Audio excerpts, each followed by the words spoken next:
Bonne soirée à tous. Permettez-moi de me présenter. Je suis Ioana Costas, directrice déléguée de l'Institut français de Roumanie à Cluj-Napoca. Et j'ai le plaisir de vous souhaiter la bienvenue à la remise des prix du concours Mot-à-Monde.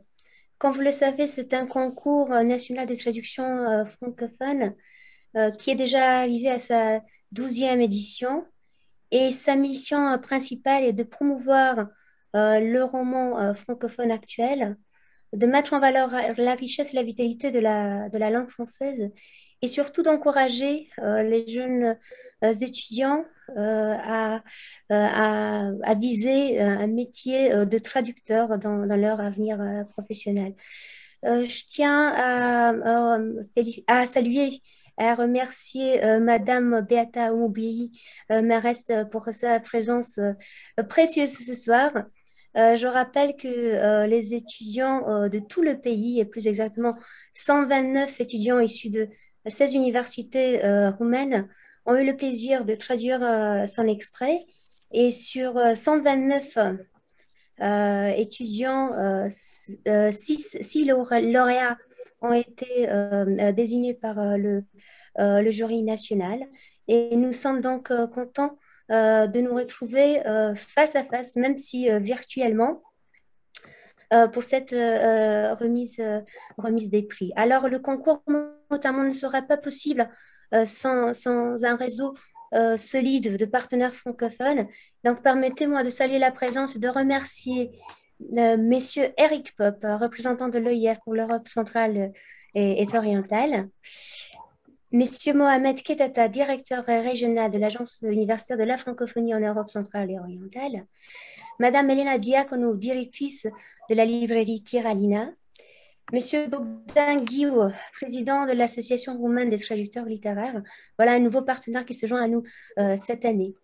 Je salue aussi et je félicite les 6 lauréats ici présents et permettez-moi aussi de féliciter leurs professeurs qui les accompagnent dans leur parcours universitaire et pas seulement. Un grand merci aussi au jury national qui varie d'une année à l'autre, mais qui est toujours là pour une délibération vraiment professionnelle et à fond du travail qui est fait par les étudiants et leurs professeurs. Ce soir, nous avons aussi des professeurs des autres universités roumaines participantes à ce concours. Et nous avons aussi élargi un petit peu notre jauge virtuelle en associant aussi le master de littérature francophone de l'Université Babes-Bolyai, représenté par Simona Gicha, maître de conférence. Voilà, il se joindra aussi à nous, Andrei Lazar, qui est en fait le traducteur du roman Tous tes enfants dispersés. Et c'est aussi le but de ce concours, plus précisément, de donner envie de traduire ces magnifiques romans lauréats du prix des 50 ans de la francophonie, et donc de faire vivre tous ensemble en belle collaboration et coopération la littérature francophone actuelle. Voilà, pour commencer, permettez-moi de faire un petit tour de table des partenaires, de leur donner la parole sur leur implication dans ce concours et de leur remercier encore une fois de toutes leurs contributions, que ce soit humaines, matérielles, etc. Monsieur Eric Pop, c'est à vous. Madame la directrice, je vous remercie de me céder la parole, mais je suis très heureux d'être parmi vous pour la remise des prix du concours Mot-à-Monde, hein, organisé par l'Institut français, avec, vous l'avez signalé, le concours de certains partenaires, dont l'Organisation internationale de la francophonie, que j'ai le plaisir et l'honneur de représenter dans la région. Et donc, Madame la directrice, je voudrais tout d'abord vous remercier d'avoir proposé à l'Organisation internationale de la francophonie de coopérer avec vous pour cet événement. Alors, je suis également très heureux de faire la connaissance par la grâce des technologies de Madame Beata Mérès. Alors, malheureusement, j'aurais bien entendu, Madame, aimé vous rencontrer Mais bon, j'espère que ce n'est que partie remise et que nous aurons d'autres occasions de nous rencontrer. Alors vous le savez, je ne veux pas être très long, mais la culture est vraiment au cœur des missions de l'Organisation internationale de la francophonie, et ce depuis sa création, le 20 mars 1970. Alors je le dis toujours, mais je m'exprime dans la langue de mon pays, et donc je dis bien 70 et 90. Donc je vous laisse le soin de traduire en français de France ou en français d'autres pays d'ailleurs. Mais donc la culture est donc au cœur des missions de l'Organisation internationale de la francophonie. Ça passe par le soutien à la mobilité des artistes francophones, le soutien à des grands événements culturels francophones, et c'est vraiment pour nous une priorité. Et donc dans ce contexte, le prix des 5 continents est remis chaque année, et il vise à récompenser, à promouvoir et aussi à accompagner les talents littéraires francophones, et dans toute la diversité, dans toute la diversité culturelle en langue française. Donc on est vraiment là dans la raison d'être de l'OIF. Et c'est pour ça aussi que les chiffres que je dis sont dans la langue du français de Belgique ou du français de Suisse ou du français de la République démocratique du Congo d'ailleurs. Alors je voudrais simplement peut-être rappeler les lauréats de ces dernières années. Donc 2018, on avait Jean-Marc Turine de la Fédération Wallonie-Bruxelles. 2019, Monsieur Gilles Jobidon, Canada-Québec. Et donc 2020, Madame Beata Oumoubiei-Mérès, France-Rwanda, pour tous tes enfants dispersés. Et je ne suis pas peu fier de vous dire qu'effectivement, nous avons participé à la traduction de son ouvrage en langue roumaine. Et donc, je voulais évidemment saluer la présence d'Andrei Lazar, qui est parmi nous aujourd'hui. Et alors, je vous donne, pour finir, tout simplement rendez-vous dans quelques semaines, puisque le prix 2021 sera attribué très prochainement. En fait, en décembre 2021, 10 finalistes ont déjà été sélectionnés. Donc voilà, très heureux que ce prix se poursuit chaque année, et qu'on ait chaque année de nouveaux et de très beaux lauréats. Voilà, c'est tout ce que je voulais vous dire. Je ne voulais pas être plus long, mais merci de m'avoir cédé la parole, Madame la directrice. Je vous remercie aussi pour tout le soutien, et c'est une vraie collaboration francophone et qui reflète en fait la richesse de nos cultures et la richesse de la littérature francophone actuelle. Alors permettez-moi de passer la parole à Monsieur Mohamed Ketata, directeur régional de l'AEF en Europe centrale et orientale, toujours un ami du concours, hein. Écoutez, je vous remercie, Madame la directrice. C'est avec un grand plaisir de m'associer avec vous à cet bel événement organisé tous les ans. Et c'est un plaisir de retrouver, je dirais, le dynamisme de Cluj francophone habituel, et également de retrouver notre ami Eric Pop, représentant de l'Organisation internationale de la francophonie. Mesdames, Messieurs, chers collègues, chers amis francophones, chères étudiantes, Madame aussi Beata Mérès, qui est justement la gagnante du prix des 5 continents de l'année 2020, c'est ça. Et c'est avec plaisir également que l'Agence universitaire de la francophonie continue à vous accompagner, et surtout parce que nos jeunes étudiants contribuent tous les ans en fait à cette œuvre, à participer en fait à la traduction également. Donc l'agence ne peut que continuer à vous accompagner et apprécier tout le travail qui est fait, hein, à la fois par vous en tant qu'institut de Cluj, mais également par nos étudiants membres, disons des étudiants de nos universités membres. Bonne continuation et bonne chance pour les lauréats et pour la continuité de ce programme que nous avons justement maintenant pour nous avec Eric. Je pense que c'est la 5e année, hein, ou du moins même avant, où nous participions en fait à cet événement. Bonne continuation et bonne chance, et merci pour cette invitation. Je vous remercie également pour les mots chaleureux. Effectivement, ce concours dure déjà depuis une bonne dizaine d'années. Et c'est surtout grâce aux partenaires et bien sûr à l'investissement des étudiants, de nos partenaires universitaires. Si on parle toujours de partenaires, je salue aussi la présence de Madame Elena Diacono, qui est directrice de la librairie Kiralina. J'imagine qu'elle est là. Voilà.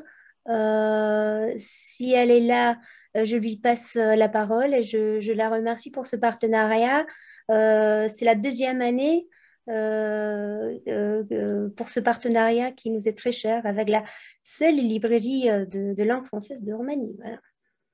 Oui, bonsoir. Nous sommes là, nous sommes deux. J'ai à mes côtés Elena Georgica qui a fait partie du jury cette année et l'année précédente aussi.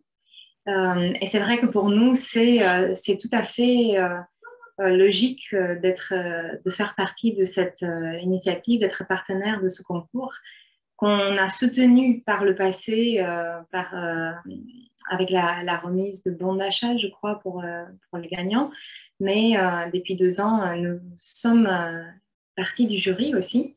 Elena, donc, elle était dans le jury en 2020, 2021 et on espère que ça va continuer parce que c'est vraiment, je crois, un peu le cœur de notre métier de libraire francophone en Roumanie. C'est ça, c'est d'être ce pont entre la langue française et puis les cultures francophones et le public local. Et les étudiants, pour nous, sont quand même notre public le plus cher, puisqu'ils sont dans un apprentissage de la langue, dans une découverte aussi des diversités du français. Et c'est pour nous important de pouvoir les soutenir dans ce travail. Et je pense que ce qui nous a épatés par le passé, et cette année, ça a été le cas aussi, c'est la grande qualité de traduction proposée. Et du coup, voilà, ça c'est peut-être Elena, elle peut nous dire 2-3 mots sur vraiment la participation au jury et aux délibérations du jury.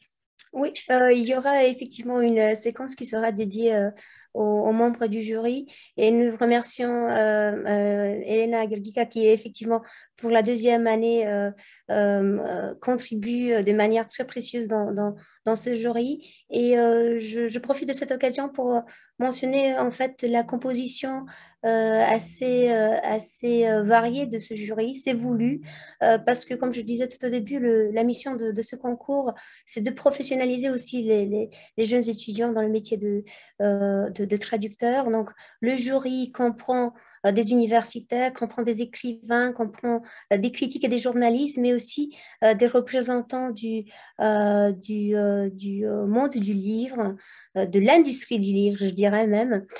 Donc, on est très content d'avoir ce partenariat avec la librairie Kiraina et j'espère qu'il va s'inscrire comme vous le dites, dans la durée. Toujours parmi les partenaires de cette année, j'ai mentionné tout à l'heure Bogdan Ghiu et l'Association des traducteurs roumains littéraires. Monsieur Ghiu va nous rejoindre un peu plus tard, mais j'apprécie ce nouveau partenariat parce qu'il nous a permis de monter 2 ateliers professionnalisants pendant et avant le concours, justement pour donner envie aux étudiants de s'inscrire dans cette nouvelle édition du Montamonde. Donc, je suis convaincue que ce partenariat va à son tour développer et qu'on va tous essayer de maintenir ce concours vivant et surtout très dynamique. Voilà. Si vous êtes d'accord, je vais maintenant donner la parole à Madame Beata Oubli-Mérès et lui poser une première question qui touche plutôt son statut de lauréat. Comment elle a vécu ce prix, quelle aventure humaine et professionnelle a entraîné cette nomination qui en fait fait honneur à son roman absolument passionnant.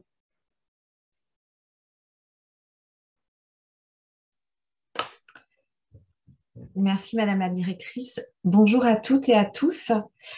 Je voulais d'abord, avant de répondre à la question de Madame Costas, peut-être vous dire la joie que j'ai d'être avec vous aujourd'hui et en même temps le regret de ne pas malheureusement être à Cluj avec vous aujourd'hui et pouvoir avoir cette rencontre chez vous, où vous m'aviez si gentiment invité, donc je le regrette. J'espère, comme disait Monsieur Pop, que nous aurons d'autres occasions. Merci en tout cas pour l'invitation et je suis ravie et très honorée d'avoir pu contribuer à travers ce texte à ce concours de façon modeste. Alors, le prix des 5 continents, qu'est-ce que c'est que... ça a été vraiment une grande joie pour moi de le recevoir. Symboliquement, c'est très fort parce que cette idée d'une communauté mondiale de francophones est une façon de dépasser les frontières et Dieu sait si on est à une époque où les frontières se ferment, où les murs se dressent et je trouve que justement cette capacité que nous avons grâce à cette langue de continuer à communiquer, de continuer à nous connaître et en nous connaissant peut-être à être moins dans des représentations et une méconnaissance de l'autre, c'est quelque chose de très précieux. Moi, je suis une sorte de produit de la francophonie aussi parce que j'ai appris le français dans une école belge, puisqu'au Rwanda, c'était une ancienne colonie belge. Donc, je fais partie, Monsieur Pop, de cette communauté des gens qui disent encore 90 et 70. Alors, bon, je suis arrivée en France en 94 et là, je suis passée au français de France, mais le naturel, chasser le naturel, il revient au galop. J'ai tendance souvent à dire 90 et 70 aussi. Et c'est ce genre de petites connivences parfois qui sont au-delà de la grande histoire et de ces failles qui nous permettent aussi de faire communauté, de faire humanité et puis d'en rire aussi quand il le faut. Pour répondre à la question encore, le prix des 5 continents a été une belle opportunité de rencontrer des lecteurs et des lectrices que je n'aurais sans doute pas rencontrer autrement, parce que c'est vrai qu'un livre qui est publié en France, en général, reste au niveau de la zone où il est publié, après le pays d'origine quand on est originaire d'un autre pays, mais là, avec l'OIF et avec les différents partenaires de l'OIF, l'Institut français comme vous, ou dans d'autres pays également, j'ai pu participer à des rencontres, à des marathons littéraires. Alors évidemment, année très particulière, presque tout s'est passé de façon virtuelle. Mais c'est pas grave, je pense que c'est aussi... Enfin, je suis d'un naturel optimiste et j'aime voir le verre à moitié plein et me dire qu'il n'y aurait peut-être pas eu autant de rencontres s'il n'y avait pas eu cette possibilité du virtuel et puis que ça crée aussi de nouvelles habitudes. Voilà, donc et c'est pas fini, j'ai encore des rencontres le mois prochain avec la Belgique notamment et puis j'ai hâte aussi de passer le flambeau au prochain lauréat ou la prochaine lauréate qui, comme vous le disiez, va être désignée en décembre, juste à temps pour les fêtes de fin d'année. Je vous remercie pour ce retour d'expérience qui, je pense, est très, très important pour nous tous et puis notamment pour les lauréats de ce concours. C'est aussi un moment important pour eux, un moment émouvant. Et pour présenter cette séquence, je donne la parole à ma collègue Dora Manestire, chargée de coopération universitaire à l'Institut français de Roumanie à Cluj. C'est en fait Dora qui a assuré le montage de cette édition du concours. Donc, c'est elle la coupable de ce concours. Et donc, Dora, à toi la parole pour présenter la suite. Merci. Donc, bonjour à tous. C'est un grand plaisir de vous voir ou de vous revoir aujourd'hui pour cette très festive, on l'espère bien, remise des prix Montamont 2021.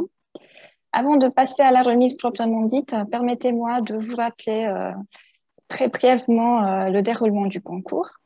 Donc, pour cette édition, il y a eu 129 étudiants issus de 16 universités roumaines qui ont relevé le défi de traduire un extrait du roman Tous les enfants dispersés de Beata Omumbié-Mérès. Les 16 universités qui se sont inscrites au concours ont organisé en interne une étape locale avec des jurys composés des professeurs qui enseignent dans chaque université. Et cette étape locale a été suivie par une étape nationale où le jury national a reçu seulement 16 traductions de toutes les universités. Donc, de 129 étudiants, le jury national a reçu 16 traductions. Et c'était à eux la tâche difficile de choisir les six lauréats du concours. Alors, nous remercions bien sûr les professeurs des 16 universités participantes, car c'est grâce à eux que les étudiants ont été bien sûr encouragés de participer à ce concours. Et nous remercions également et nous félicitons le jury national que j'ai le plaisir de présenter aujourd'hui. Il s'agit dans un premier temps de Madame Rodica Bakonski, qui est traductrice, qui est professeure à l'université Babes-Bolyai, faculté des lettres, et qui est aussi la présidente du jury. Ensuite, Monsieur Bogdan Ghiu, qui est poète, qui est essayiste, traducteur et président de cette association roumaine des traducteurs littéraires, qui est devenue notre partenaire à partir de cette année. Madame Alina Pelia, interprète de conférences, traductrice et chargée de cours, toujours à la faculté des lettres de l'université Babes-Bolyai à Cluj-Napoca. Madame Laetitia Ilia, poète et traductrice, maître de conférences à l'université de sciences économiques, université Babes-Bolyai. Et Elena Gheorghica, que vous avez déjà connue, qui est libraire à la librairie Chiralina de Bucarest. Alors, avant de passer à la remise, je voudrais donner la parole à Madame Rodica Bakonski, qui, en tant que présidente du jury national, pourra vous donner plus de détails sur les traductions reçues, sur le processus de délibération et sur les lauréats de ce concours de cette année. Madame Bakonski.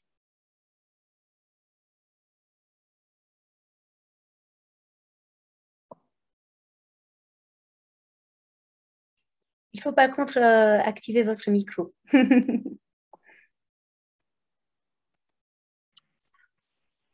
Ça va maintenant? Ouais. Bon, j'ai des émotions, c'est pour cela que j'ai tout oublié. Comme je suis arrivée un peu en retard pour cette réunion, que je m'excusais justement de ce retard. Ce que j'aimerais dire en tout premier lieu, c'est le plaisir que j'ai pris à la lecture de votre livre, Madame Mérès, parce que c'était vraiment un superbe poème en prose, un long poème en prose certainement, mais qui, en nous parlant de tous les thèmes très actuels, mais avec une finesse, une délicatesse tout à fait particulière, nous a vraiment enchantés. Je dirais aussi que je regrette une chose, à savoir que les étudiants n'ont pas eu, au moment où ils se sont présentés au concours, n'ont pas eu le livre en tant que tel, dont pas toujours la possibilité, disons, de contextualiser le texte qui leur a été proposé. Mais ceci dit, je pense que après le concours, ils ont tous lu avec le même plaisir votre texte. Ceci dit, généralement, les traductions souffraient, je dirais en tout premier lieu, de ce manque de contextualisation.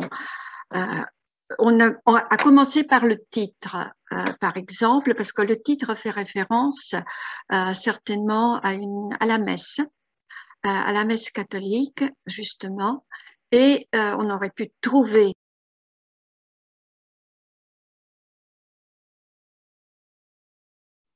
Désolée, Madame Bakonski, votre micro il n'est plus actif. Vous avez touché, je pense, la souris. Ou... Il faut réactiver le micro. Voilà. Bon, j'ai réactivé le micro. Je m'éloigne un peu, comme ça je peux gesticuler, d'accord? Voilà. Donc, je disais que en contextualisant, ils auraient peut-être mieux compris le texte. Ceci dit, mis à part cette question qui n'était pas une question pour, enfin, qui leur, enfin, du fait qu'ils n'avaient peut-être pas le texte, ils ont peut-être moins bien compris le départ. Mais ils n'ont pas pour autant, je dirais, évité les difficultés du texte. Ils ont essayé justement de réussir cette, ce qui est très difficile en fait à faire, de transposer la sonorité du texte, parce que votre texte est profondément travaillé sur, enfin, profondément travaillé sur les sonorités également. Et le texte roumain de la meilleure épreuve était vraiment, de ce point de vue-là, excellent, de très, très belles réussites aussi. Pour ce qui est du déroulement de notre manière de soumettre au jury les travaux étaient anonymes. Ils ont été revus par les membres du jury, chacun à part. Et ensuite, on s'est réunis comme on le fait ce soir également pour discuter, disons, de nos opinions, nos préférences. Il y avait également une série de contraintes que la traduction devait respecter. Et en fonction des contraintes, en fonction aussi, je pense, de la sensibilité de chaque membre du jury, nous avons donné des points. Ce n'étaient pas des notes, c'était des points, notamment. Et en additionnant les points, on a obtenu la meilleure moyenne, en fait. Ce qui est intéressant, c'est que nous sommes tombés, je pense, à un travail près, peut-être, sur les mêmes moyennes. C'est-à-dire, il n'y a pas eu de difficulté à déceler la meilleure traduction ou les meilleures traductions, des traductions qui étaient peut-être moins bonnes, mais qui venaient peut-être des étudiants de première année, que sais-je encore. De toute manière, je pense qu'on a eu un après-midi très, très, très agréable en parlant, disons, de ces traductions de votre livre. Mais c'est à vous la faute, parce que si le texte n'avait pas été si beau, je pense que nous aurions peut-être travaillé avec moins de plaisir là-dessus. Voilà. Est-ce que j'ai été assez complète, Dora? Oui, tout à fait.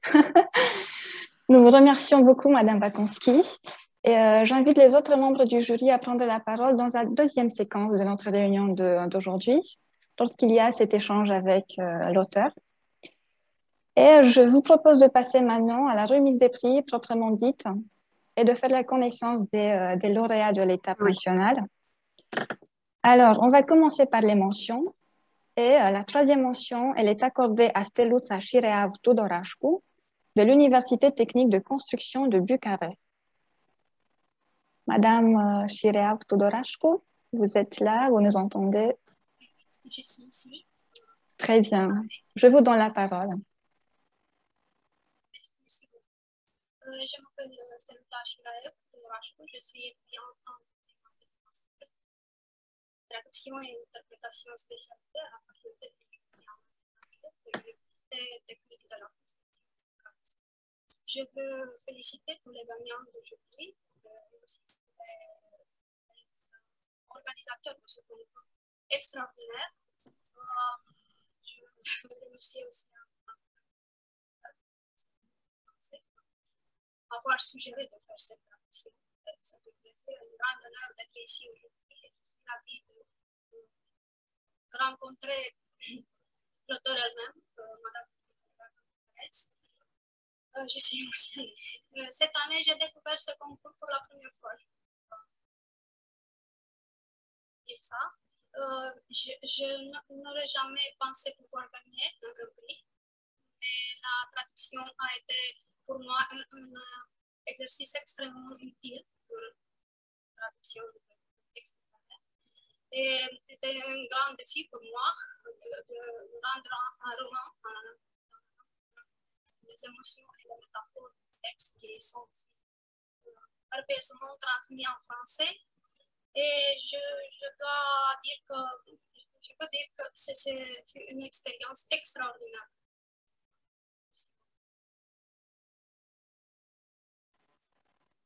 Merci. Merci beaucoup, Madame Todorashko. Ça fait grand plaisir que vous avez accepté, vous avez relevé le défi de ce concours. Et bien sûr, on vous attend à l'édition de l'année prochaine aussi.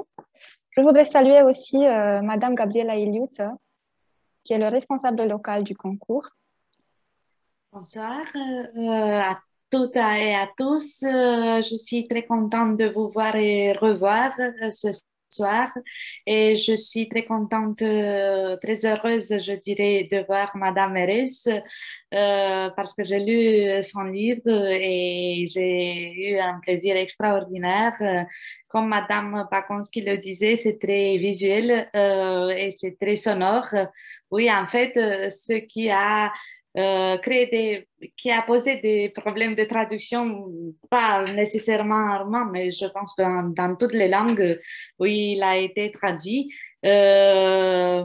Donc, j'ai encadré Stelluzza et les autres participants au concours en interne et c'était quand même difficile à cause d'eux ou sinon grâce à, comment dire, au renvoi culturel qui était assez méconnu pour les étudiants roumains, aux métaphores très vivantes.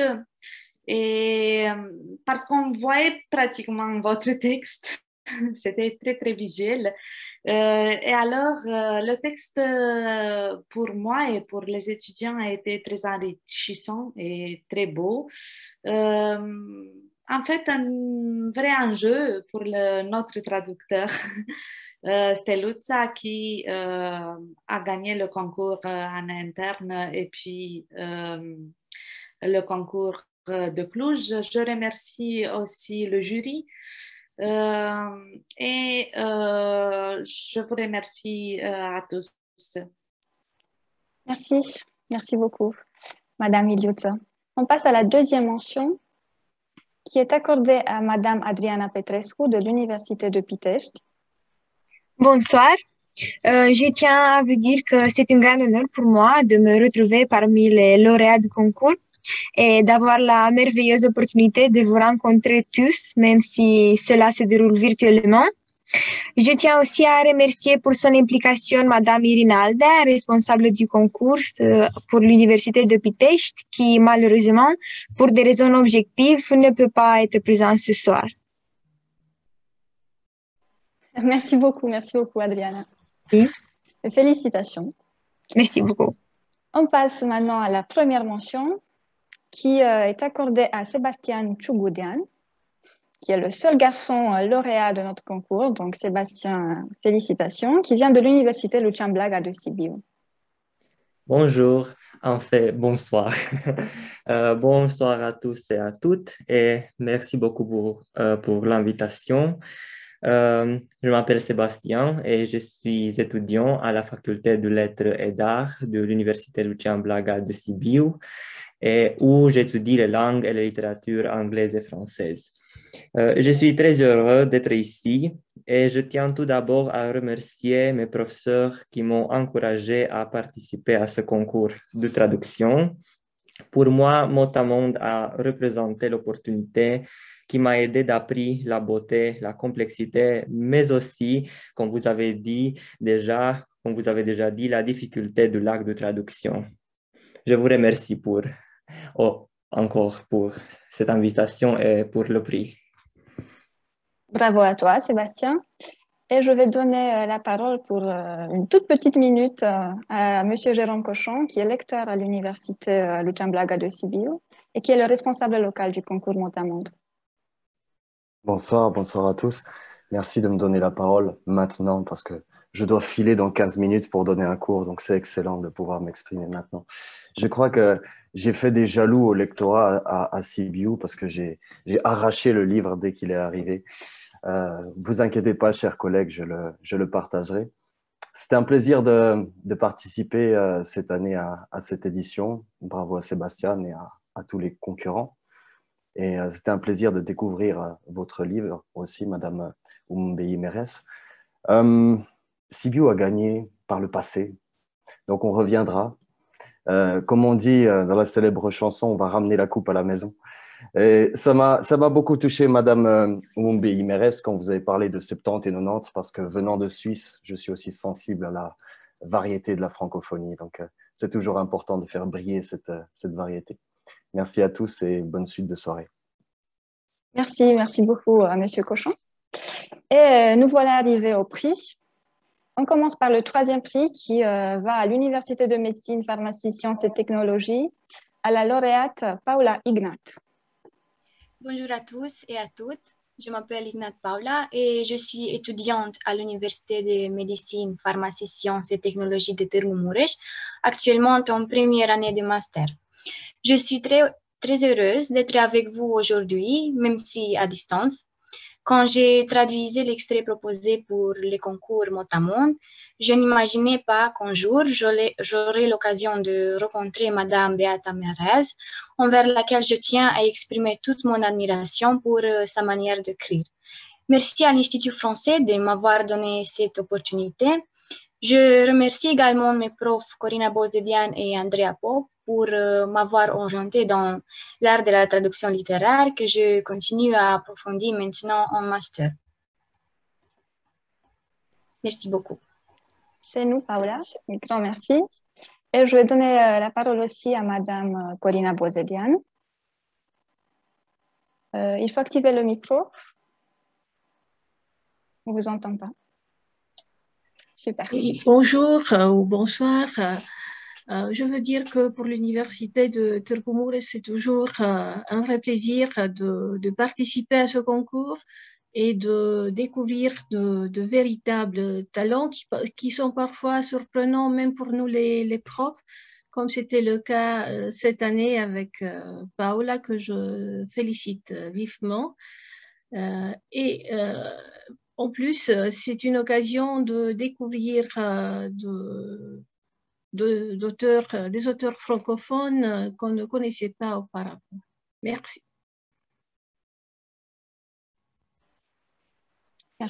Merci à vous. On arrive au deuxième prix, gagné par Ionela Loredana Stănică de l'Université de Bucarest. Bonsoir. J'aimerais d'abord féliciter tous les lauréats et tous les participants et ensuite dire un grand merci au jury chargé de l'évaluation de nos traductions. J'avoue que j'ai été vraiment étonnée d'apprendre ce résultat.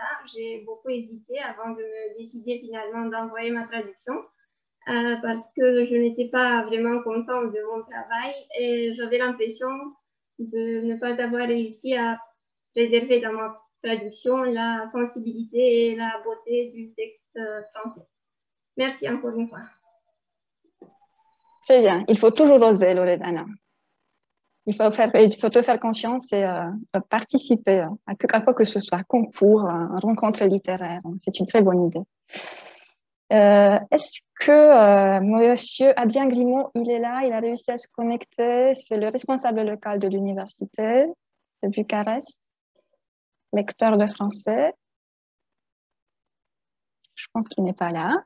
Alors, on va passer au premier prix, gagné par Antalya Celestina Stănescu, qui est une étudiante qui vient de l'Université de Craiova et qui a participé aussi l'année passée à notre concours Mot-à-Monde. Si l'année passée, elle a remporté le deuxième prix, là voilà, aujourd'hui, elle est sur le podium. Elle a réussi cette performance d'être la première, donc la meilleure traduction que le jury national a évaluée. Donc, toutes nos félicitations et on te donne la parole. Antalya Celestina Stănescu, c'est à vous. Merci beaucoup. Bonsoir à toutes et à tous. Je vous remercie beaucoup. Je suis très émue, mais aussi très reconnaissante d'avoir reçu le premier prix. C'est une grande réussite pour moi car j'avoue, la traduction même d'une seule page du roman proposé par voix était un défi que j'ai accepté, surtout avec le désir de me dépasser. Et la pensée de gagner, vous voyez, s'est trouvée sur le deuxième plan. Mais je suis très contente d'avoir réussi à remporter le premier prix. Encore une fois, merci au jury, merci aux organisateurs, merci, un grand merci à mes professeurs qui m'ont soutenu toutes les fois l'année passée et cette année ici. Et aussi pour leurs mots qui ont été toujours très chaleureux. Je parle de Madame Valentina Radulescu, de Madame Anda Radulescu et Monica Iovanescu. Et c'est vraiment un grand plaisir de me retrouver ici avec vous et avec notre écrivaine que j'admire beaucoup. Et je vous remercie, Madame Beata, d'avoir conçu un tel roman, un roman si fort, mais si beau dans le même temps. Merci. Bravo, bravo à toi. C'est une petite victoire, mais on espère bien que d'autres victoires vont suivre. Tout à fait. Je vais donner la parole aussi à Madame Anda Radulescu, qui est la responsable locale de l'Université de Craiova, de notre concours dans l'Université de Craiova. Je ne sais pas si elle a réussi à se connecter. Sinon, oui, vous m'entendez? Oui, très bien, Madame Radulescu. On vous écoute. Merci aussi pour cette occasion de nous voir, même si c'est à distance et pas en présence. Mais je dois vous dire que je suis la responsable de l'organisation locale de ce concours depuis 15 ans déjà. Et pour moi, comme cette année, c'est ma retraite, c'est juste la dernière occasion donc, de participer à ce type de concours qui est vraiment intéressant, non seulement pour les étudiants, mais aussi pour les membres du jury. C'est grâce à ce concours que moi, par exemple, qui suis plutôt linguiste que littéraire, j'ai pu découvrir la beauté de la littérature francophone, tellement variée, avec tant de différences de registres de langue, d'informations culturelles et en même temps, pour nous, cette année, la beauté et les images très, très sensibles et très poétiques de romans de Madame Mérès nous a donné la possibilité comme ça de pouvoir dresser des grilles pour évaluer nos étudiants parce que autrement, ce serait vraiment difficile de faire le tri, mais en même temps, je dois avouer que la traduction de Célestine a été vraiment magnifique. Donc, elle a très bien et de façon très sensible réussi à comprendre le roman et de trouver le bon terme en roman.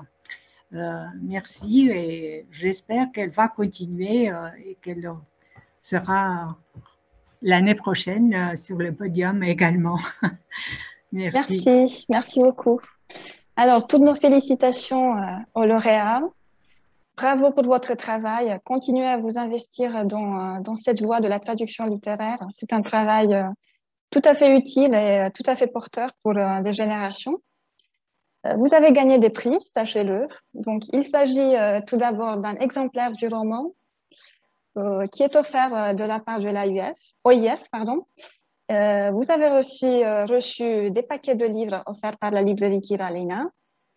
Vous allez recevoir en même temps des goodies de la part de l'Institut français. Et pour le grand prix, il y a une tablette offerte par l'AUF. Tous ces prix, ainsi qu'un diplôme de participation, vous allez le recevoir par poste dans les jours qui suivent. Maintenant, avant de passer à l'échange avec l'auteur, on vous propose de continuer une tradition que nous avons dans le cadre de notre remise des prix Mot-à-Monde. Il s'agit d'une lecture bilingue, une lecture en tandem, d'un petit extrait du roman qui a été traduit par les lauréats. Nous avons choisi le tout début du roman, donc c'est les pages 11 et juste quelques lignes de la page 12. Je vais donner la parole dans un premier temps à Madame Mérès pour qu'elle fasse la lecture en français. Et Et après, je vais céder la parole à notre lauréate pour qu'elle fasse la lecture du même extrait, mais en roumain. C'est sa traduction à elle qu'elle va lire aujourd'hui. Alors, Madame Mérès, c'est à vous. Juste avant de commencer la lecture, dire un grand brava aux lauréats ou aux lauréates, que ce soit, alors j'ai retenu les noms et j'ai vraiment envie de les graver dans ma mémoire, les mentions, Sébastien, Steluta, Adriana, et puis les prix Paula, Loredana et Antalya. Vous avez tous et toutes de très beaux prénoms. Le roman, un des thèmes du roman, Tous tes enfants dispersés, c'est la transmission. Et je pense que ce concours mot à monde porte cette valeur-là de la transmission, de ce que nous transmettons aux générations suivantes et d'être aujourd'hui avec des jeunes femmes et des jeunes hommes qui se passionnent de littérature, qui se passionnent de traduction, qui acceptent d'endosser ce rôle qui n'est pas facile quelque part de faire le pont entre des cultures différentes, entre des langues différentes. C'est extrêmement réjouissant et vraiment à une époque où vous pourriez être en train de vous intéresser à bien d'autres choses, je trouve que c'est rassurant aussi et ça veut dire que la transmission s'est bien passée grâce à vos professeurs et là c'est vraiment dire un grand bravo aux enseignantes et aux enseignants, aux professeurs qui s'investissent, j'ai cru comprendre depuis de nombreuses années auprès de leurs élèves et dans ce concours et Dieu sait combien nous vous devons à vous, les professeurs et les professeurs, là nous sommes aujourd'hui et à quel point le français vous doit beaucoup de par le monde.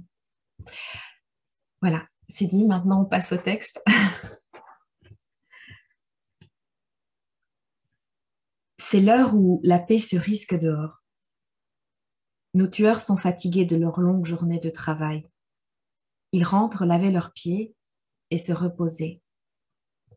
Nous laissons nos cœurs s'endormir un instant et attendons la nuit noire pour aller gratter le sol à la recherche d'une racine d'igname ou de quelques patates douces à croquer, d'une flaque d'eau à laper. Entre eux et nous, les chiens, qui ont couru toute la journée, commencent à s'assoupir, le ventre lourd d'une ripaille humaine que leur race n'est pas près d'oublier. Ils deviendront bientôt sauvages, se mettront même à croquer les chairs vivantes, mouvantes, ayant bien compris qu'il n'y a désormais plus de frontières entre les bêtes et leurs maîtres. Mais pour l'heure, la paix, minuscule, clandestine, c'est qu'il n'y a plus sur les sentiers aucune âme qui vive capable de la capturer.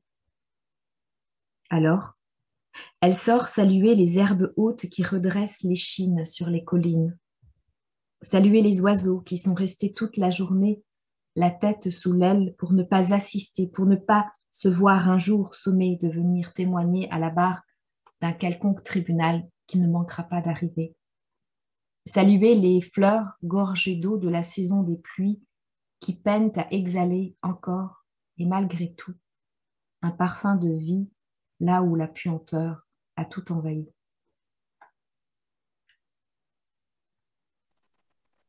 Merci beaucoup. Antalya, je pense qu'on peut passer à la lecture en roumain. Oui. Le titre, c'est Toți copiii tăi din lumea largă.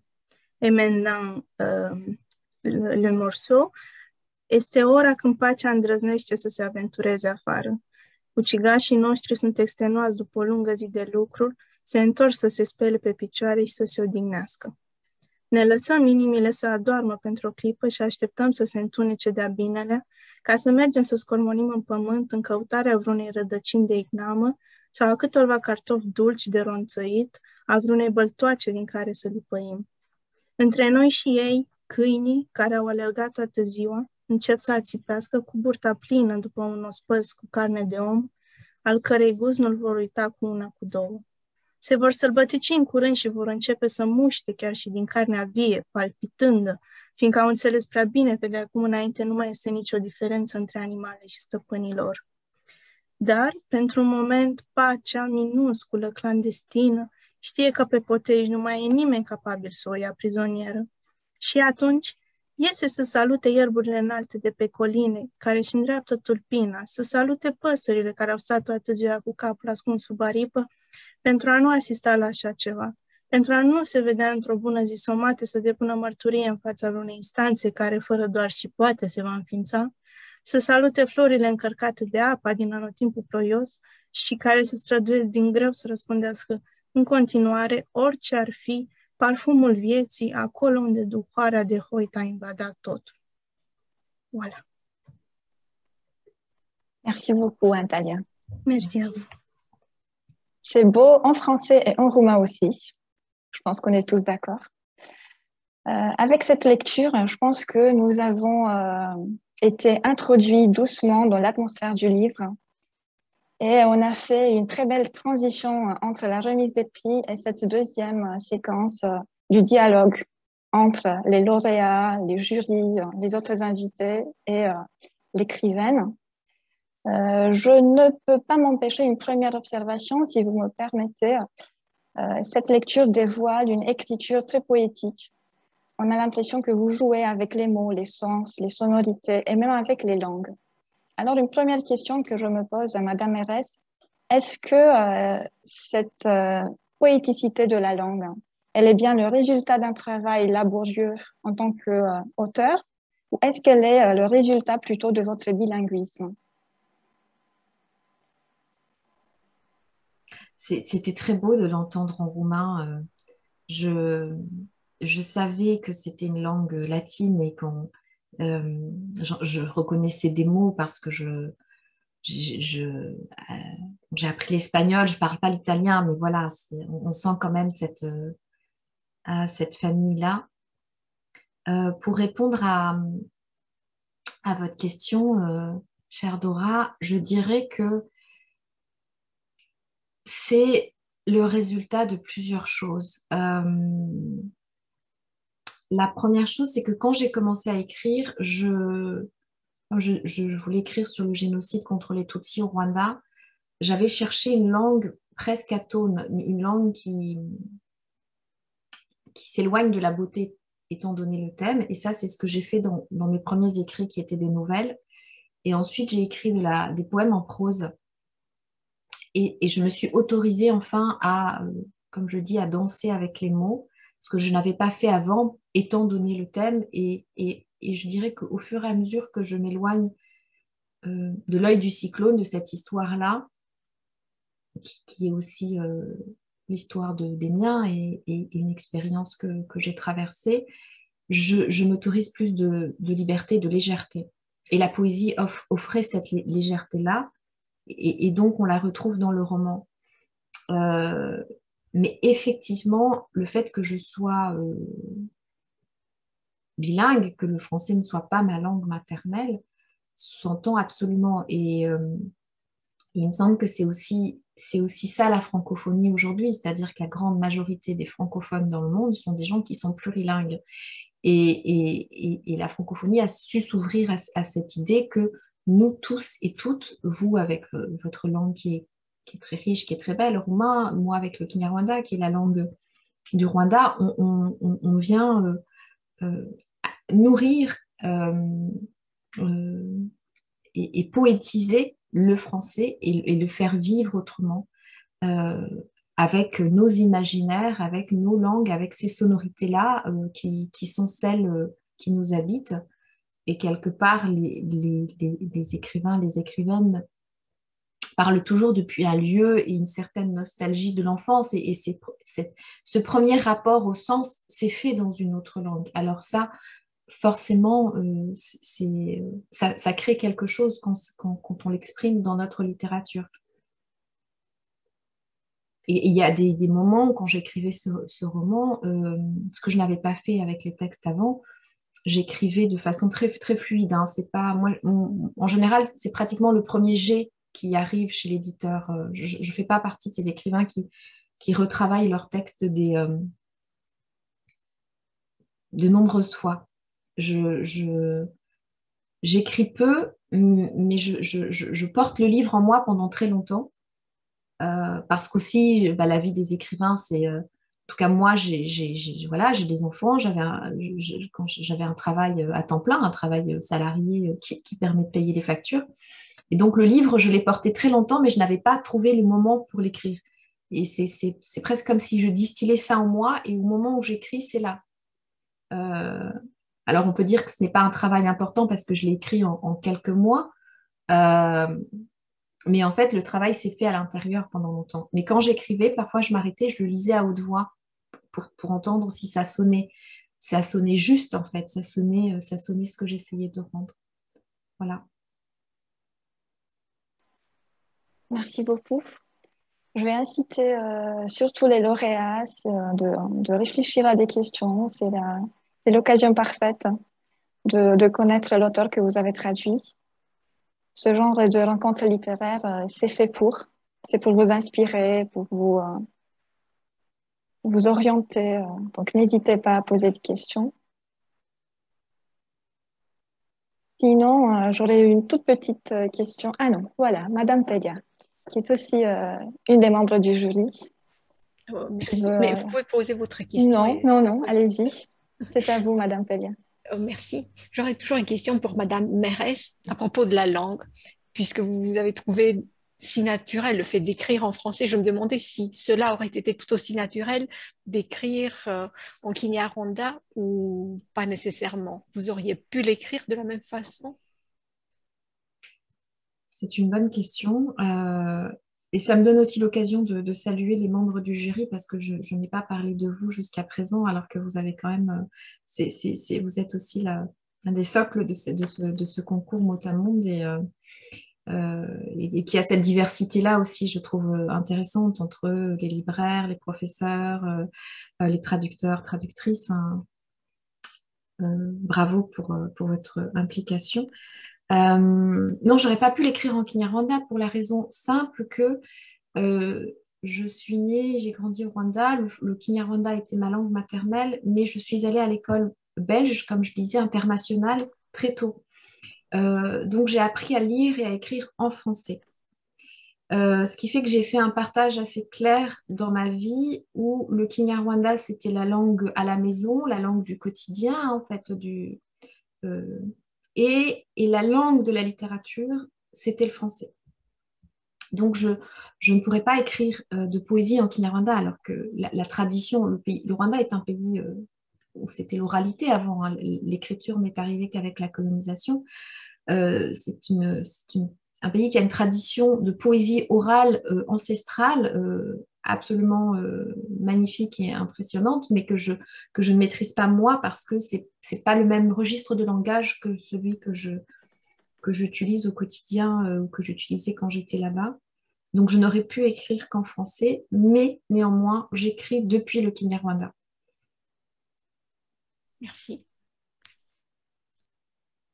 Est-ce que vous avez essayé de traduire vers votre langue maternelle? Parce qu'il y a dans le livre un passage où vous parlez de la petite librairie qui revient et qui abrite des livres que vous aimeriez qu'un jour on traduise dans votre langue.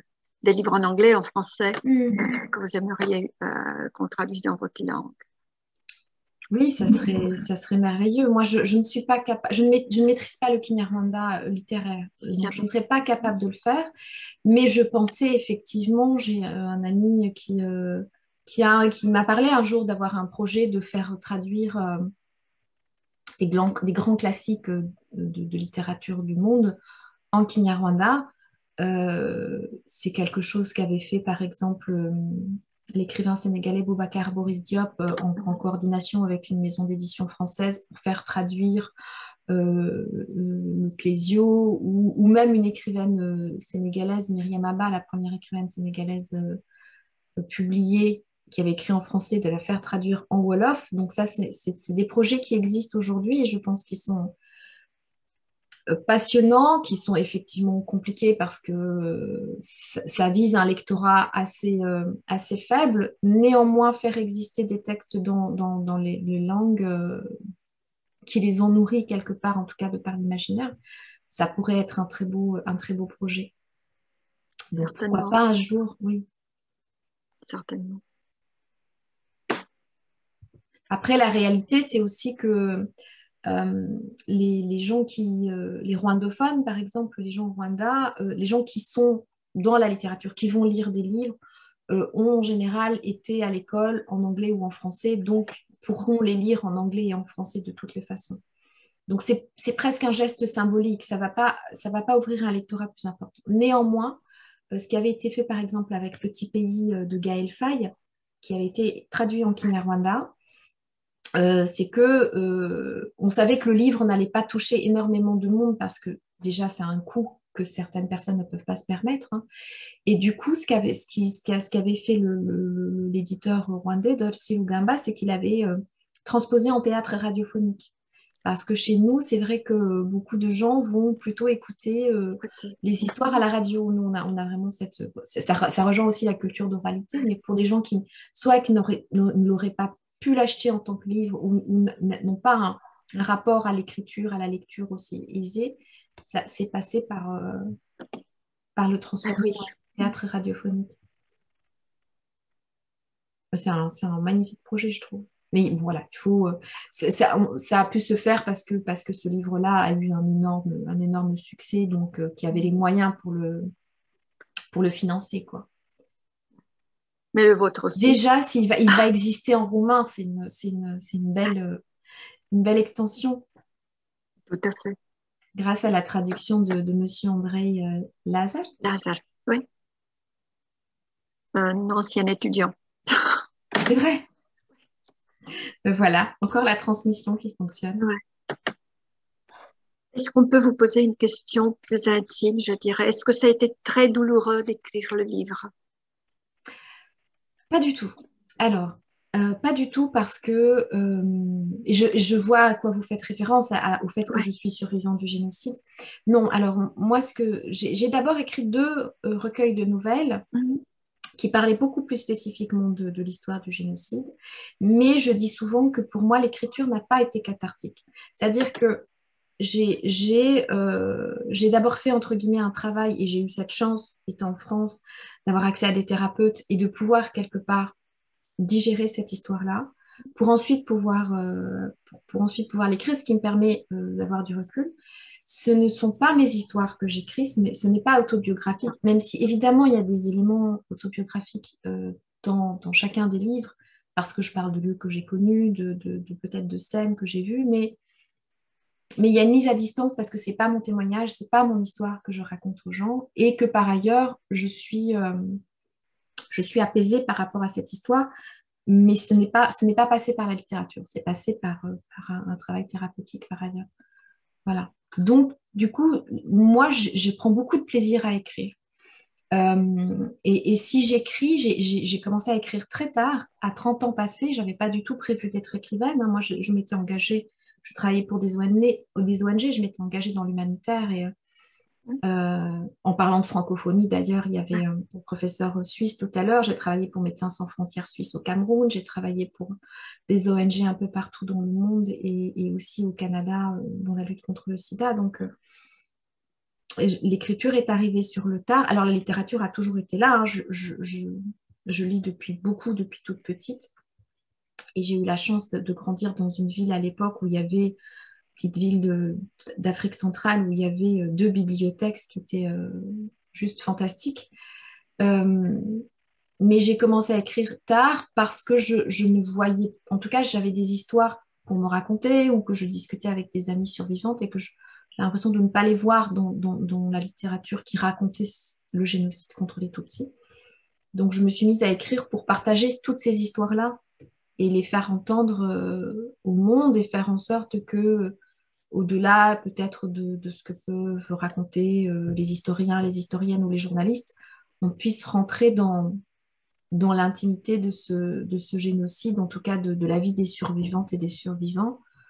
Parce que je pense que ce que fait la littérature et ce que ne font pas forcément les autres types d'écrits, c'est que elle rapproche les gens. Quand on lit un roman, quand on lit un texte de fiction, on s'identifie au personnage, on s'identifie à son histoire et du coup, on peut comprendre quelque part à quel point l'humanité a été dévoyée avec ce génocide et il y a une sorte d'empathie qui se crée.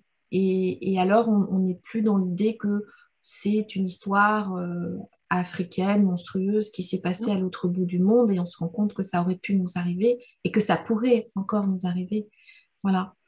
Donc, c'était vraiment moi cette démarche-là d'écriture que j'ai eue. Et pour ça, je pense que je n'aurais pu le faire qu'en ayant été quelque part, moi, jusqu'au bout de ma propre démarche thérapeutique et d'être dans une distance nécessaire qui fait la place à l'art et qui n'est pas dans quelque chose de l'ordre du pathos ou de la catharsis. Ou voilà. Merci. Merci beaucoup. J'ose m'adresser encore une fois aux lauréats. Je suis sûre que vous avez des questions. Même si ce n'est pas des questions, moi j'ai envie de vous entendre aussi, votre génération de lecteurs, de lectrices, de francophones en Roumanie. Qu'est-ce qui vous anime? Qu'est-ce que vous lisez? Quels sont vos projets? J'ai une petite question. Quand vous avez conçu les personnages, est-ce qu'ils sont les résultats d'un plan préétabli ou ils ont suivi le devenir du roman? Merci pour cette question, Adriana. J'ai fait un plan très, très précis. Parfois, quand j'anime des ateliers d'écriture, je le montre parce que c'était la première fois que j'écrivais un roman. J'avais écrit des nouvelles. Une nouvelle, c'est assez court. Et puis, et quand j'ai commencé à écrire En fait, j'étais partie pour écrire un 3e recueil de nouvelles. Et puis, cette histoire a commencé à germer dans ma tête, vraiment comme un arbre qui commence à grandir comme ça. Et je me suis dit, bah, ça ne va pas tenir dans une nouvelle. Il va falloir plus d'espace pour cette histoire. Mais comme je ne savais pas faire, alors je me suis dit, et puis bon, vous savez combien nous, les femmes, pouvons manquer de confiance en nous. Je me suis dit, il faut que je prépare ça très, très... Et j'ai fait ça comme quand je travaillais dans l'humanitaire et que je faisais des projets de demande de financement pour monter un projet de prévention d'une façon presque professionnelle, avec un dossier précis et une chronologie et les personnages, qu'est-ce qui leur arrive dans chaque... Donc j'ai tendance à faire ça, même là je viens de terminer l'écriture de mon 2e roman et chaque chapitre, je sais ce qui va se passer. Après, par contre, il y a vraiment cette magie de la création qui est que je me laisse emporter presque par la langue et puis les idées arrivent et d'autres choses arrivent et des choses qui n'étaient pas prévues s'invitent dans la danse. Et parfois, ça peut être juste, je suis en train d'écrire, j'écris l'après-midi par exemple et juste avant je faisais un repas avec ma famille et quelqu'un dit quelque chose et cette chose-là va s'inviter dans le roman alors qu'elle n'était pas prévue mais parce que je trouve que ça fait sens. Par exemple, alors je ne veux pas divulgacher pour celles et ceux qui n'ont pas lu, mais il y a une histoire de rejet d'un arbre qui est coupé à un moment donné et qui a un rejet. Eh bien, ça, ce n'était pas du tout prévu. Je savais que l'arbre du jacaranda serait pratiquement un personnage dans le roman parce que j'ai grandi dans cette ville où il y avait ces arbres-là et que j'avais envie de raconter les jacarandas. Mais l'histoire du rejet, c'est vraiment vers la fin, quand j'écrivais le roman et que on déjeunait avec ma belle famille. Et dans une conversation à table, ma belle-sœur demande à ma belle-mère, tiens, ta plante là, c'était une bigogne,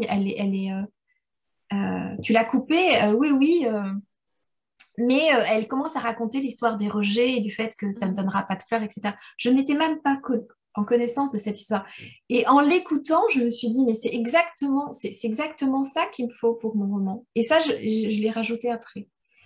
De même pour des histoires de musique où j'avais pas prévu de parler tellement de la musique et puis il se fait que j'ai un fils qui est très différent du personnage du fils dans le roman, mais qui joue aussi de la musique, qui joue un autre instrument et quand je travaillais à la maison, je l'entendais qui répétait sa batterie. Alors, bah, ouais, la batterie, ça fait beaucoup de bruit, hein. C'est vraiment ça n'a rien à voir avec la clarinette. Mais du coup, je me suis dit, tiens, c'est une langue. Mon fils parle une langue que je ne connais pas parce que je n'ai jamais fait de musique. Et ça s'est ajouté. Voilà. On peut avoir une conversation comme ça. Et puis, quelques heures plus tard, je la mets dans mon roman, mais de façon, voilà, pas, ça ne change pas fondamentalement la structure qui était très préécrite quelque part dans le plan. Mais c'est aussi parce que l'écriture fait partie de la vie et que la vie fait partie de l'écriture. Oui, c'est vrai. Merci beaucoup pour la réponse. Merci à vous pour la question. J'aurais aussi une petite question. Ah, bonjour Monsieur Lass, on s'était écrit par courriel, mais je ne vous avais pas vu encore. Désolé d'être arrivé en retard. On a une petite catastrophe en famille hein, avec les enfants, ça arrive. Hein. Je connais, j'espère que ce n'est pas bien grave. Heureusement, tout va bien. Alors, évidemment, j'ai pris un grand plaisir à traduire votre texte, espérant qu'il va sortir avant la fin de l'année, pendant les mois de décembre, donc juste avant les fêtes. Fantastique. Et il m'a semblé qu'il y a une sorte de conflit, c'est évident, une sorte de conflit dans votre écriture entre la parole et le silence. Et surtout, il y a cette figure de la mère qui passe de la parole de la jeune fille, qui était très loquace, qui aimait beaucoup parler, à celle qui se tait définitivement, pour retrouver bien sûr à la fin de sa vie sa parole. Et en même temps, on a cette image de Blanche, qui aime beaucoup parler, transmettre. Il a l'image du mari de Blanche qui aimerait recueillir la parole et la transmettre plus tard il aurait aimé bien sûr un peu confisquer la parole. Mais la question que je me posais, c'était finalement, où est-ce qu'on doit se situer aujourd'hui en tant qu'écrivain qui assume cette mission d'engagement du côté de la parole absolue, de la parole verte, c'est-à-dire il faut tout dire, il faut tout raconter, ou parfois du côté du silence, c'est-à-dire faire intervenir la fiction, changer un tout petit peu la réalité pour mieux faire passer une certaine vérité. Donc, qu'est-ce que vous pensez? C'est une question compliquée, mais fort judicieuse. Mais je ne sais pas, je pense que... Alors, moi, dans ma langue maternelle, mais surtout dans la culture rwandaise, on est un peuple qui parle beaucoup par métaphore, qui ne va pas dire les choses directement. C'est un ami écrivain qui avait dit que... c'est Gaël Faye d'ailleurs, j'aime citer ça parce qu'il avait dit, il dit ça c'est un vrai roman rwandais parce qu'il y en a autant dans ce qui est dit que dans ce qui est tu. Voilà. Dans notre conversation, il y a autant de choses, on est censé être en capacité, on est élevé pour être en capacité d'entendre ce qui n'est pas dit. Alors, ça fait des nœuds dans la tête. Hein. Moi, parfois, je suis très contente d'être avec des Français qui disent tout, parce que nous, c'est assez complexe. Néanmoins, moi, je travaille dans le champ de la santé mentale depuis quelques années et je pense vraiment que s'il y a un enjeu aujourd'hui, et je pense que la crise de la Covid l'a dit aussi, on est dans une époque où il y a un trop-plein de communication. Et je me rends compte, et ça a été aussi mon expérience en tant que survivante, qu'il y a un déficit d'écoute. Alors, on apprend beaucoup à nos enfants à parler, c'est des vrais... parfois, ils parlent plusieurs langues et on est très content que les enfants d'aujourd'hui parlent beaucoup, ils racontent tout, etc. Mais je pense qu'il faut qu'on s'apprenne, qu'on apprenne aussi à nos enfants à écouter. Et écouter, ça veut dire aussi écouter les silences. On dit que la communication, dans une communication, moi je fais de la prévention santé mentale par exemple, la communication, quand on veut aider une personne, presque il y a les trois quarts des choses vont passer par ce qui est de l'ordre de la gestuelle et non pas la communication orale. C'est pour ça aussi peut-être qu'il y a aussi beaucoup de contemplation et que je décris beaucoup des espaces et des corps. Donc apprendre quelque part à se taire, ce que je ne suis absolument pas en train de faire en ce moment, mais apprendre à se taire et à donner l'espace à l'autre pour l'écouter, ça pourrait faire du bien à tout le monde et à la santé mentale de tout le monde. Et parallèlement, il y a aussi des gens qui sont dans un très grand isolement et dans un très grand silence. Donc, c'est une histoire de... Pour moi, c'est l'histoire de l'humanité, en fait. C'est comment on apprend... Ça ne sert à rien de parler si on n'est pas entendu, si on n'est pas écouté. Et donc, c'est cet bon équilibre entre l'écoute et la parole. Et si on veut être entendu, c'est aussi de se demander qu'est-ce que l'autre est en capacité d'entendre. On est complètement là dans une des tensions, je pense, de la traduction. C'est à qui je m'adresse? À qui je m'adresse et du coup, comment je vais adapter cette langue-là, cette histoire-là, à mon auditoire ou à mon lectorat. Et quelque part, enfin voilà, sans parler de la traduction, dans notre quotidien, moi, ce sont des questions qui m'interrogent beaucoup. On a beaucoup parlé après la Shoah et d'autres génocides du XXe siècle du fait que c'était indicible, que c'était innommable. Et moi, mon expérience, c'était que c'était inentendable. C'est-à-dire que quand je voulais parler, je voyais que les gens en face n'étaient pas prêts, que ça leur faisait violence d'écouter, d'entendre cette histoire.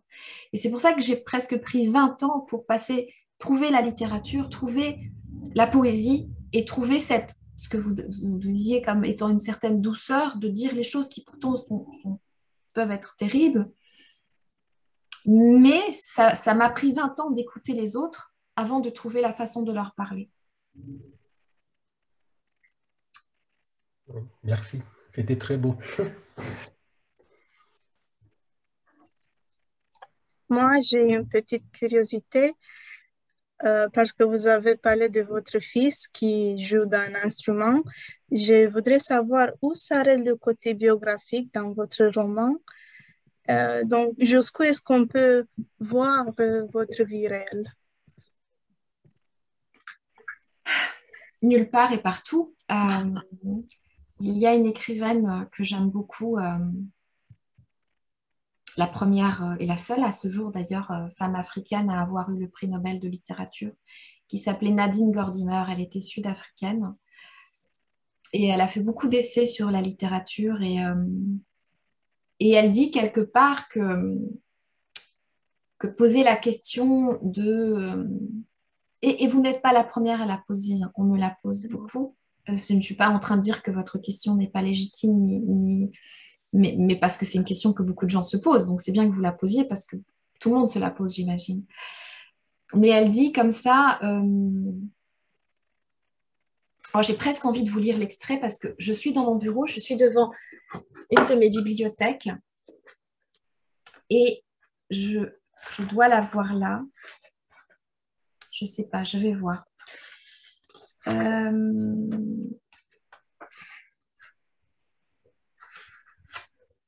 va peut-être perdre du temps avec ça. En tout cas, voilà, ça s'appelle L'écriture et l'existence. C'est un très vieux texte. Et elle dit quelque part, poser la question de qu'est-ce qui est réel, qu'est-ce qui est autobiographique, qu'est-ce dans votre roman. C'est presque vous nier la capacité ou en tout cas le travail de création que vous avez pu faire. Parce que effectivement que chez tous les auteurs et toutes les autrices, on s'inspire de la réalité. On s'inspire de choses qu'on a vues, de choses qu'on a vécues, d'endroits où on a été, ou de choses qu'on a lues dans le journal. Mais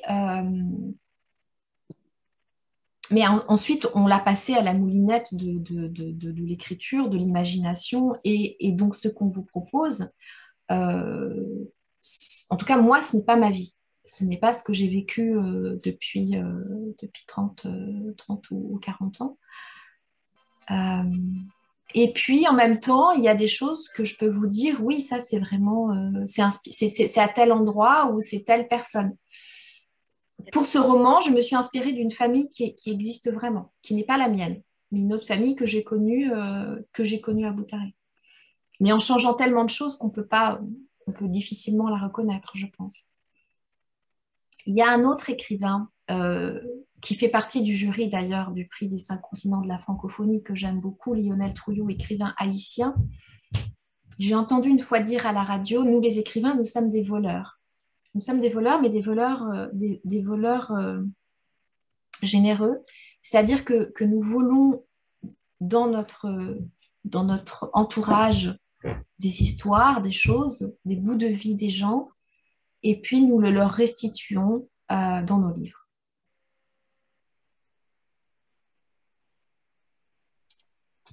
Très jolie métaphore. Oui. Merci beaucoup. Des belles paroles. Oui, c'est peut-être Sébastien qui a une question.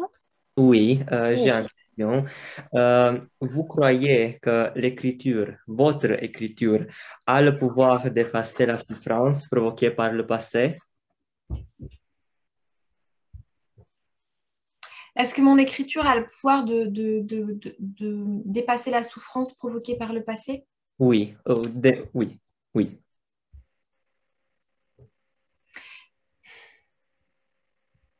Je ne sais pas. Je ne donne pas un pouvoir extraordinaire à la littérature. J'entendais il n'y a pas longtemps une écrivaine française, mais une écrivaine française qui est née dans une autre langue, qui s'appelle Lydie Salver, qui a eu le prix Goncourt il y a quelques années pour un roman qui s'appelait Pas pleurer, où elle avait inventé cette langue qui était extraordinaire parce qu'elle est née dans une famille de réfugiés espagnols qui ont fui au moment de la guerre d'Espagne en France. Donc sa mère lui a toujours parlé en espagnol et elle a inventé une langue qui est un mélange d'espagnol et de français, et elle parlait à la radio il n'y a pas longtemps. J'écoute beaucoup la radio. Et elle disait que peut la littérature devant un enfant qui pleure, devant des gens qui fuient une guerre, devant les injustices et la souffrance. Rien. C'est pas la littérature qui va changer.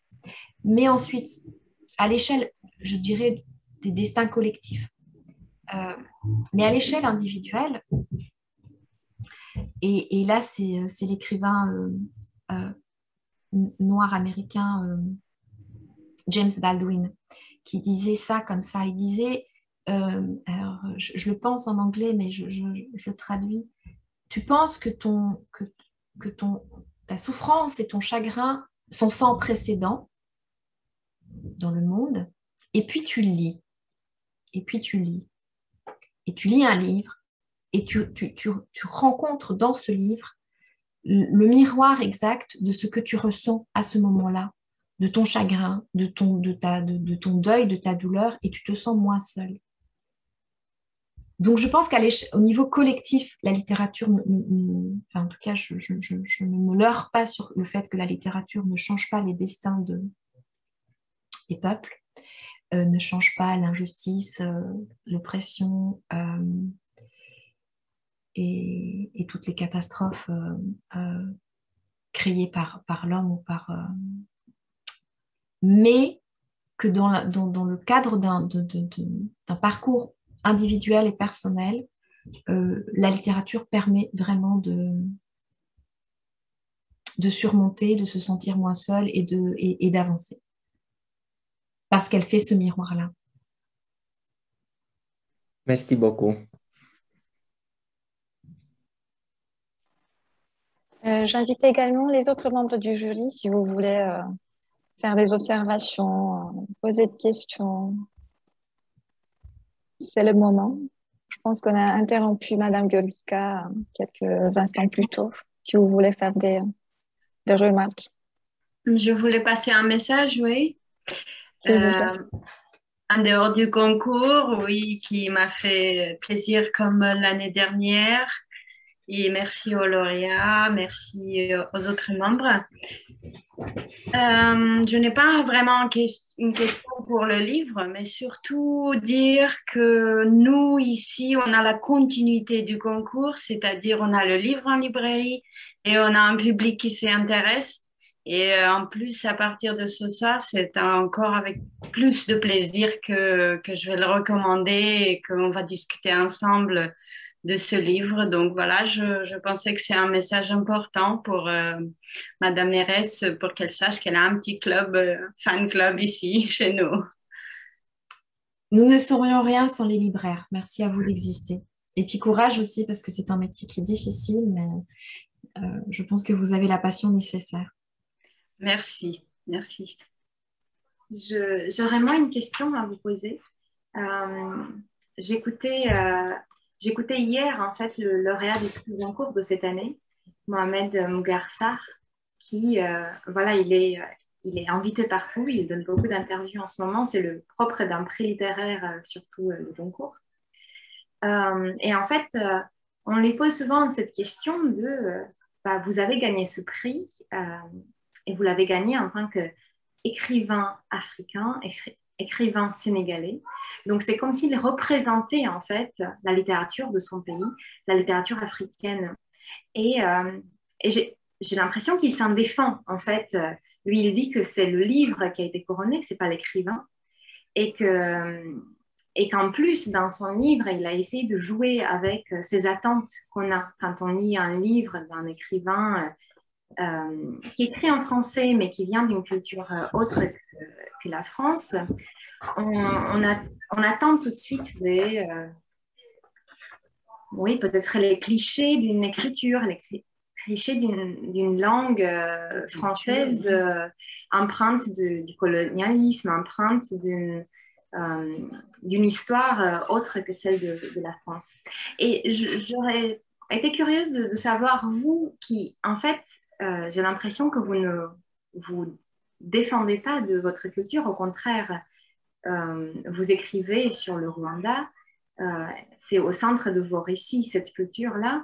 Est-ce que vous avez l'impression de représenter aussi un pays, une culture, un écrivain, et quel est votre rapport avec ces attentes de l'extérieur?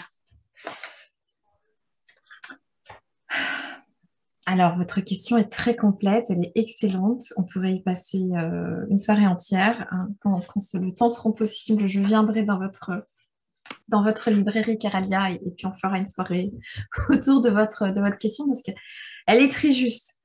Et le roman de Mbougar c'est vraiment un de mes grands coups de cœur de la rentrée littéraire. Je suis ravie, je ne le connais pas personnellement, c'est un ami d'amis, donc ça fait longtemps que j'entends parler de lui, mais je suis ravie qu'il ait eu ce prix parce que vous savez tout ce qu'on dit autour des prix littéraires, etc.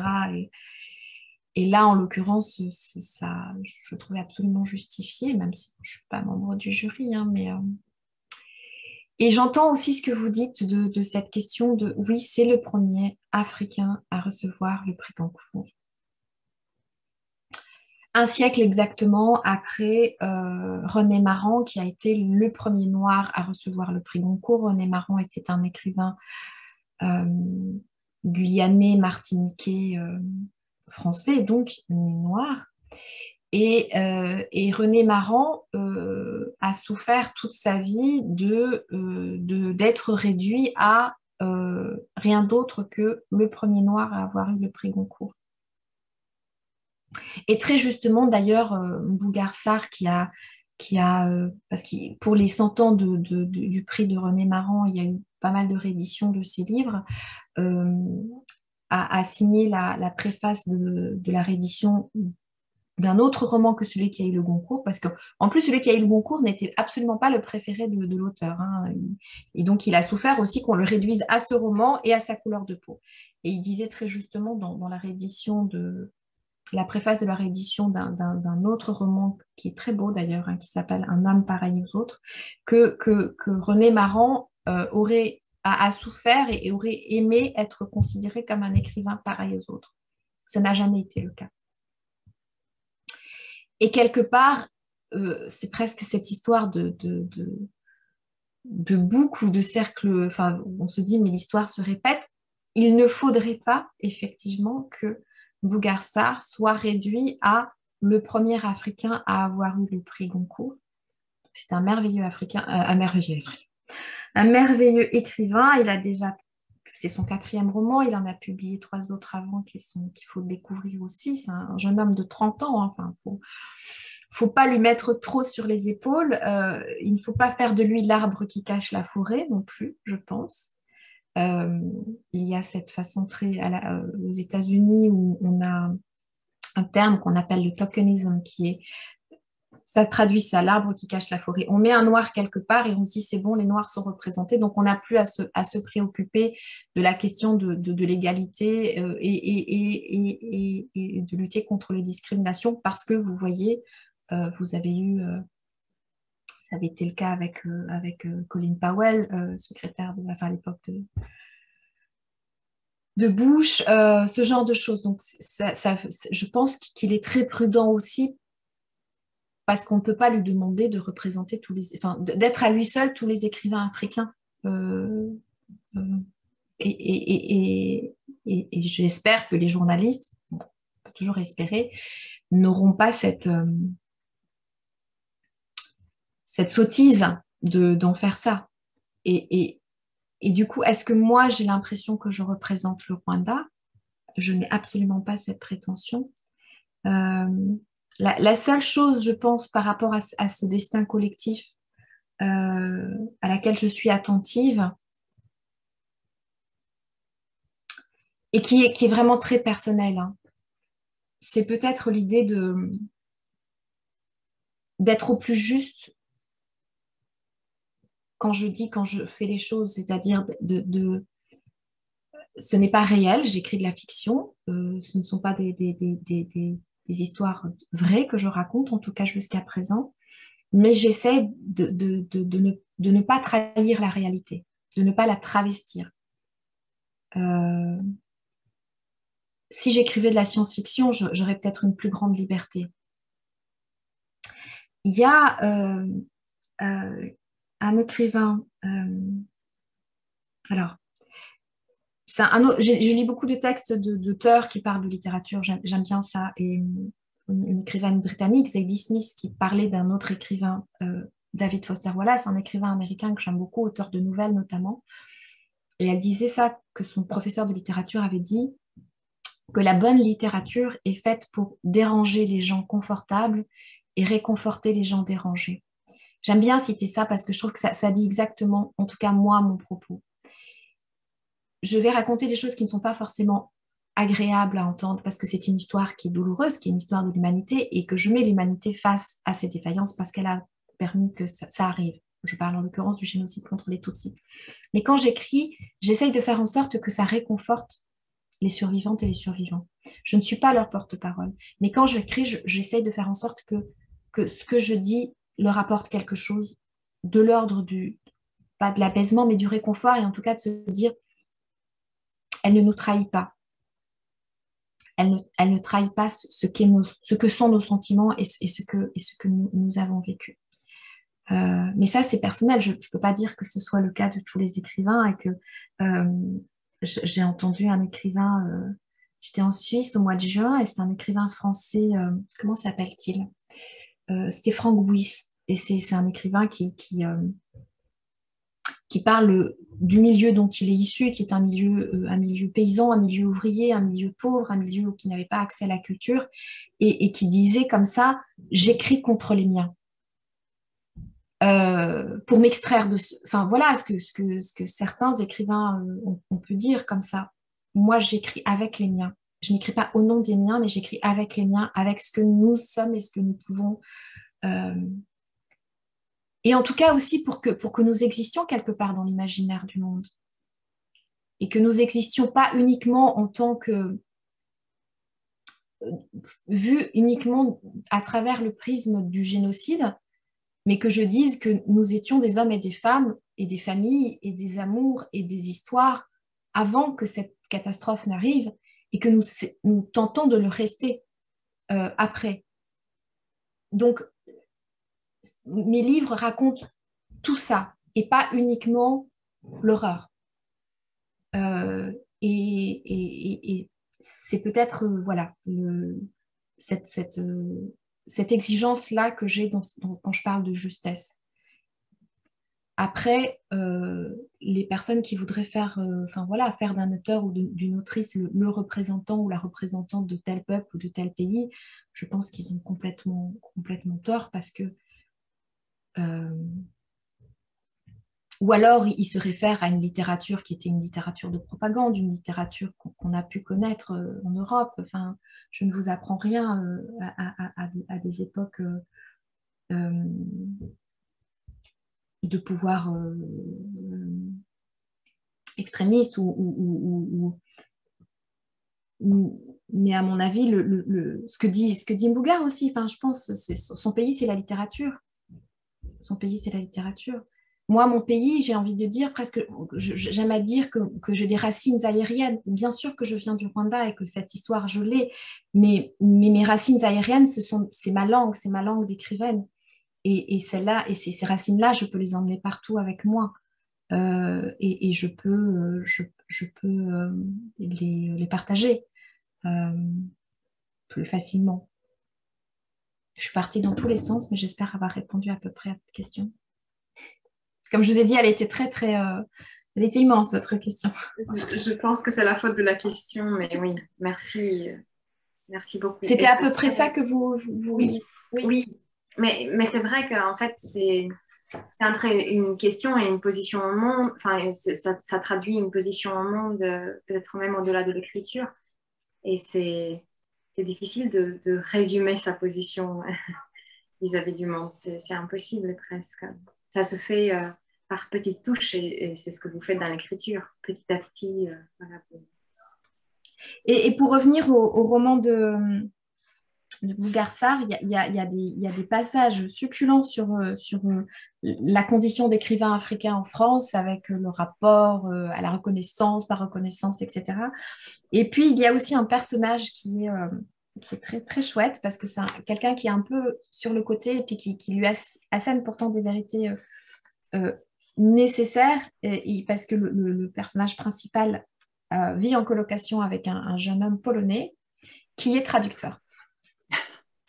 Et régulièrement, son colocataire, traducteur, lui dit des choses assez intéressantes. Donc voilà, je trouvais ça intéressant qu'un écrivain mette en colocation un traducteur et un écrivain dans son roman.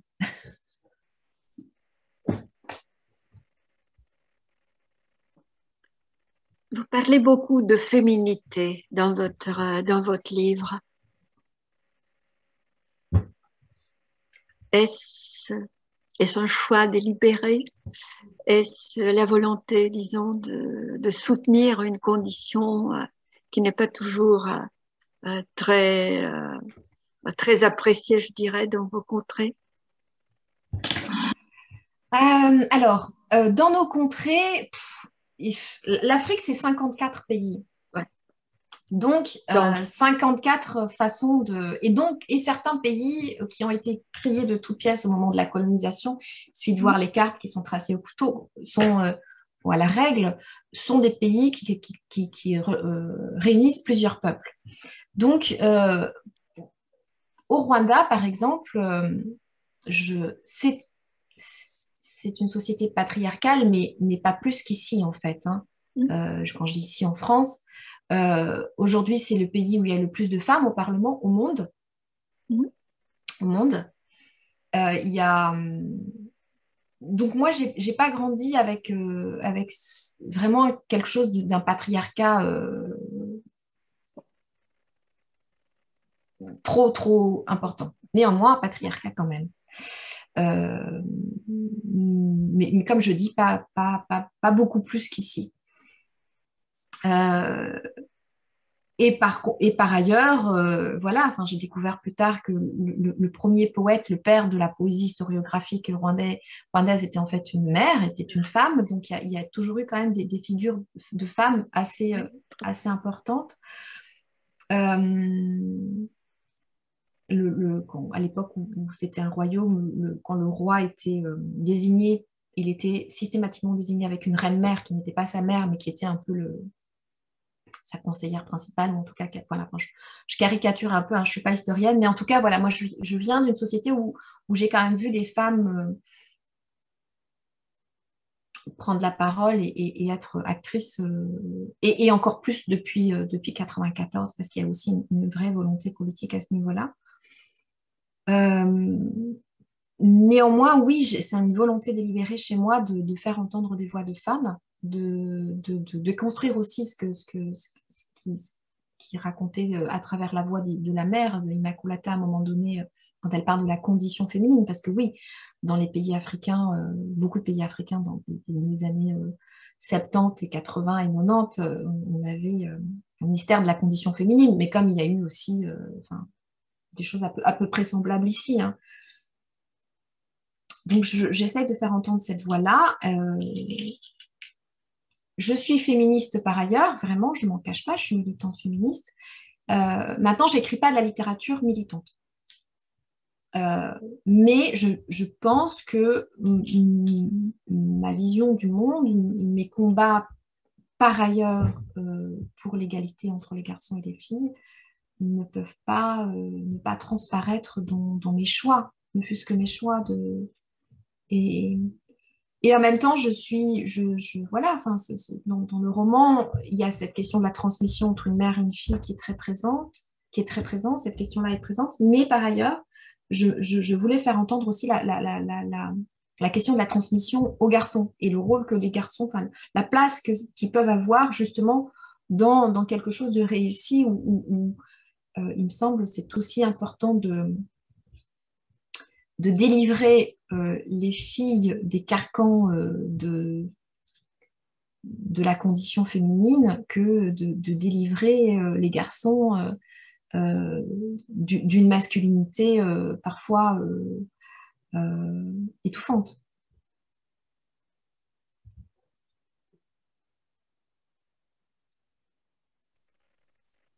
Merci beaucoup. Je pense que c'est une discussion qui pourrait se poursuivre pour des heures. Pour ne pas trop s'attarder, je pense que on pourra se quitter.